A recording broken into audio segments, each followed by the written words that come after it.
به نام خدا، با عرض سلام خدمت مخاطبین محترم، اهالی رسانه و هنرمندان متحد عزیز کشورم. فیلمی رو اخیراً دیدم به نام پیرپسر، ساخته آقای براهنی.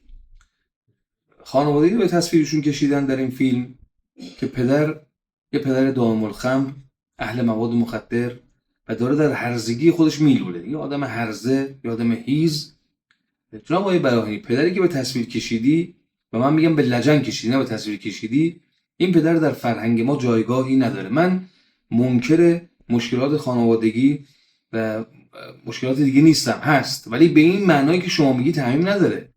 که خواهی در جامعه ما پدر رو اینجوری معرفی کنی و خانواده‌ای این پدر باش درگیره که به حتی بچه خودش گردن نمیگیره، منکر بچه خودشه و بچه خودش رو به رد زنا خطاب میکنه.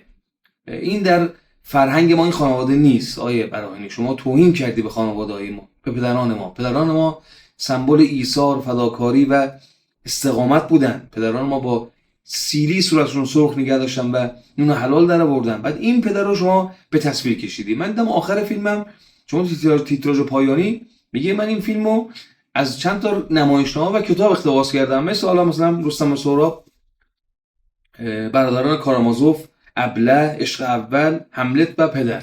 خب خودت داری میگی چند تا نمایشنامه رو با هم دیگه ادغام کردی و اینو به عنوان پدر ایرانی داری به ما غالب میکنی. این پدر ما نیست.